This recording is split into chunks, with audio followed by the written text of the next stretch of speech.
Excelentíssimo Senhor Presidente da Assembleia Legislativa da Madeira, excelentíssimos senhores secretários regionais, senhoras deputadas, senhores deputados. Em primeiro lugar, é preciso dizer que o tema deste debate estava bem definido. São as concessões de serviços públicos.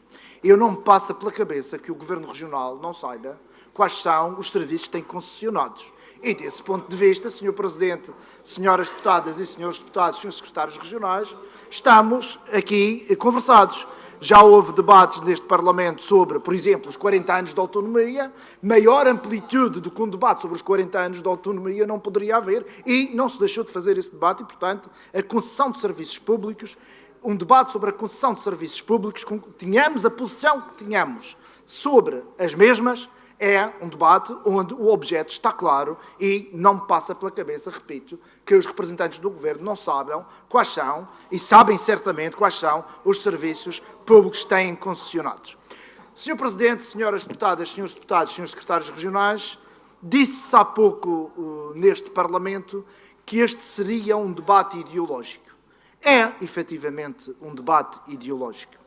A destruição de serviços públicos, como é apanágio das governações que temos tido no país e na região, por oposição à concessão a grupos privados de funções essenciais do Estado e, neste caso, da região, sendo estas concessões a principal fonte de enriquecimento de alguns grupos privados, são naturalmente, e é naturalmente, uma discussão, um debate ideológico.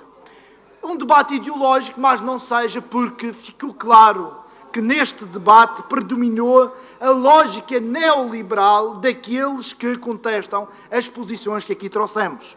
Estamos e ouvimos a falar de empresas que não tinham lucros e davam prejuízo nos setores dos transportes.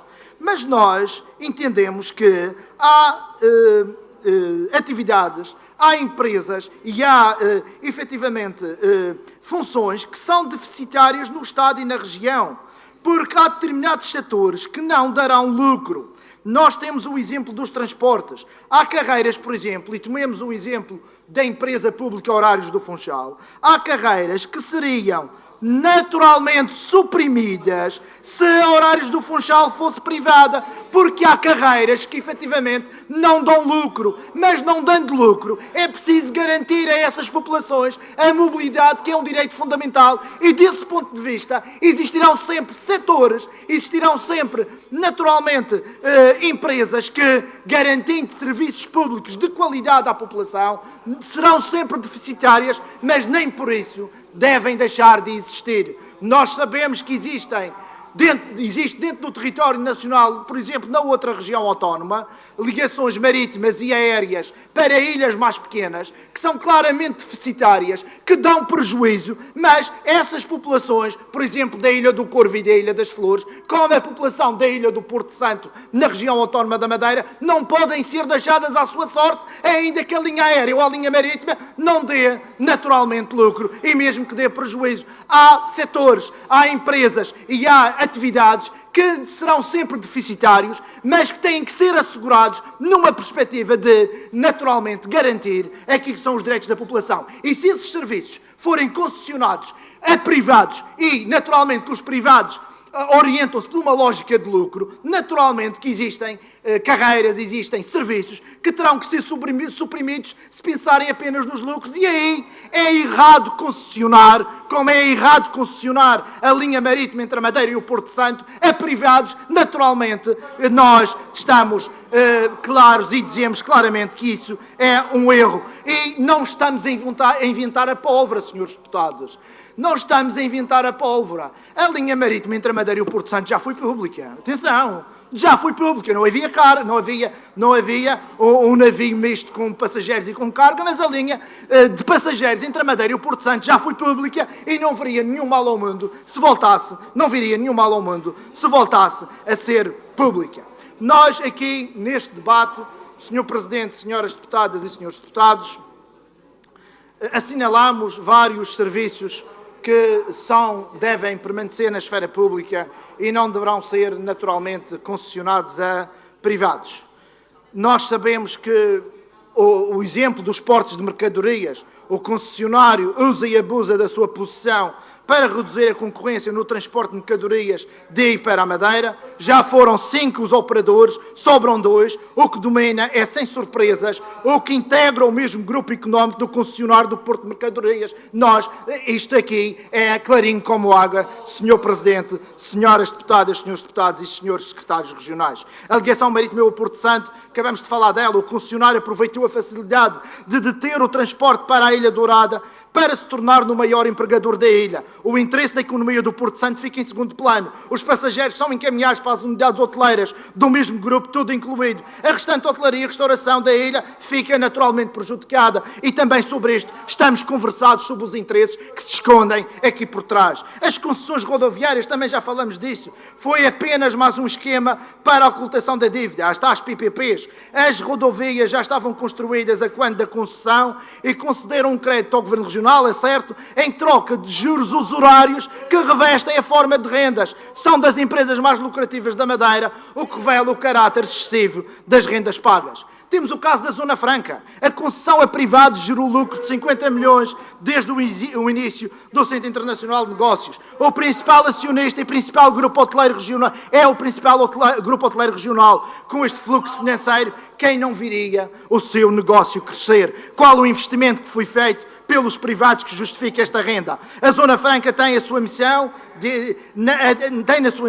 a diversificação da economia e a criação de emprego qualificado. Ambos objetivos falhados são uma ficção. A atividade não passa de um jogo de casino, coisa que o concessionário bem conhece. Jogatanas para dar borlas fiscais aos aos investidores locais e forasteiros. A Zona Franca não servia ainda para fomentar o emprego de qualidade e duradouro, porque isso não interessa aos privados que a gerem. Tivemos e falamos aqui na questão das cantinas escolares, lucros garantidos à custa da redução da qualidade e, quando não, também da quantidade das refeições fornecidas às nossas crianças.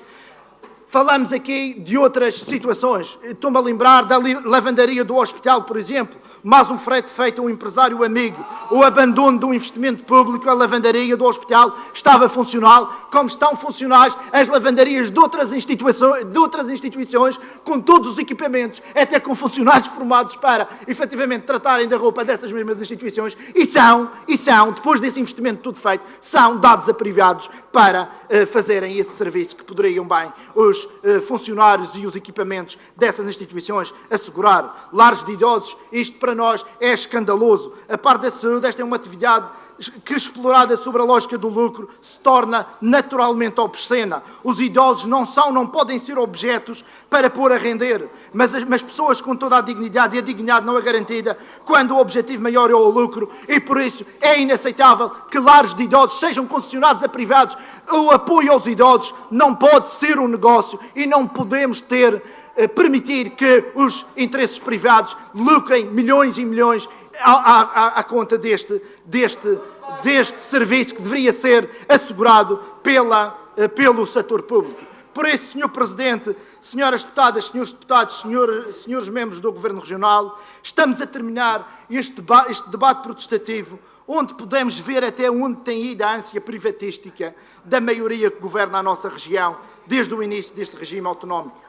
Se há uma conclusão que podemos retirar, é a de que a entrega a privados de funções que deveriam ser exercidas pela região não correspondeu, na esmagadora maioria dos casos, a necessidades da população, mas sim e apenas ao desígnio neoliberal de gerar lucros fabulosos, mesmo em setores onde o lucro não pode ser o objetivo, sob pena de desprotegermos as pessoas que têm direito a uma panóplia de serviços de interesse público, ainda que não deem lucro. Por outras palavras, podemos dizer que as concessões de serviços públicos são vias para destruir o bem comum e para a engorda dos investidores privados, além de se constituírem como formas hábeis de extrair rendas garantidas ao Estado, neste caso à região, sem risco para os mesmos concessionários. O Estado, além de pagar, e a região, além de pagar os trabalhadores e os materiais e serviços necessários a atividades, objeto da concessão, passa a ter de assegurar também os lucros. Os tais lucros que são empolados depois, quer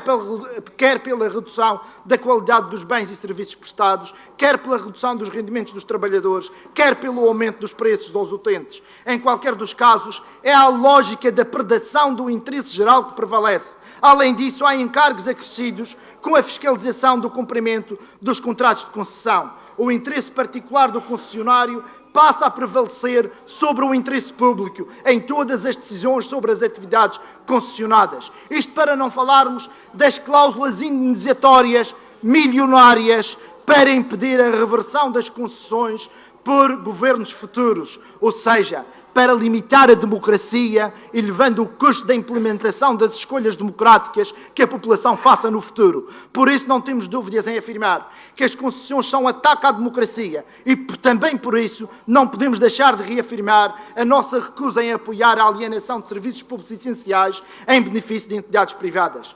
Como a vida já tem provado, não há nenhum interesse público que se possa vislumbrar nas situações concretas do dia-a-dia das pessoas que aqui hoje analisamos. Muito obrigado.